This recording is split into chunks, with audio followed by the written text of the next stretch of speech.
when people in the community and people who don't know me, right, but heard of me, or they come to the show and they just come to me and they say, Mr. Smith, thank you very much. Mm. When a senior comes to me and say, thank you very much, I come out of my house once a year to come to this event, and it's Wow. on every year. So I do these things for them, you know what I mean? Because Mm.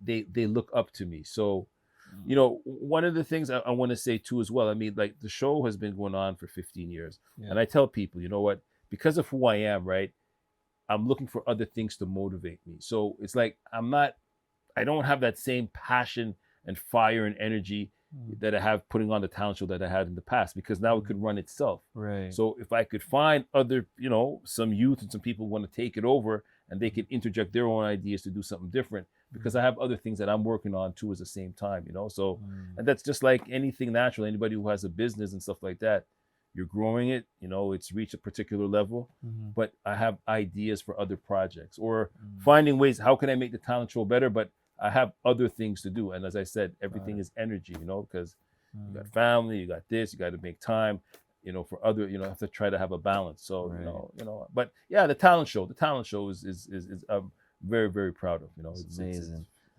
And when you think of today's youth, what do you appreciate most about today's youth, especially when you go to when you have your talent show, you get to see how they interact, how they move. So what are you most appreciative specifically? uh appreciative.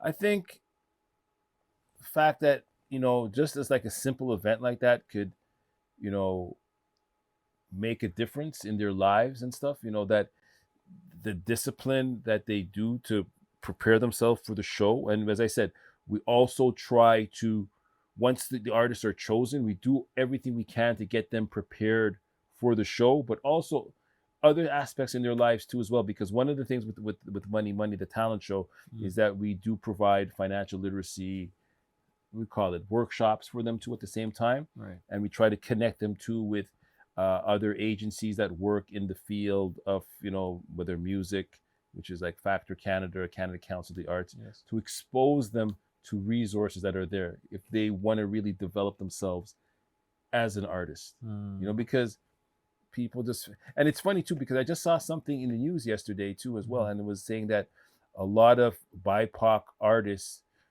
don't apply for grants and Right. subventions and things like that, because they never really see people who look like them, talk like them, that are successful getting these grants. So somewhere Mm. down the line, there's a disconnect. Mhm. So, there's a gap which is there.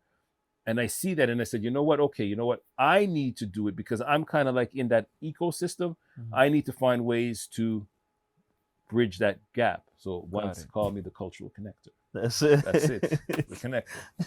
And you know how to write grants. You know what it takes to Yeah, write grants. yeah. So they. But writing grants is one thing, but relationships, Mm. bringing the people, because at the end of the day, the person who's saying yes or no is a person. Mhm. So to sit down, show people what's going to be done, the impacts, the objectives, what are going to be the deliverables, and how it's going to change the mentality of people who are going to benefit from it. Got it. Takes time. It takes time. Writing the grant is simple.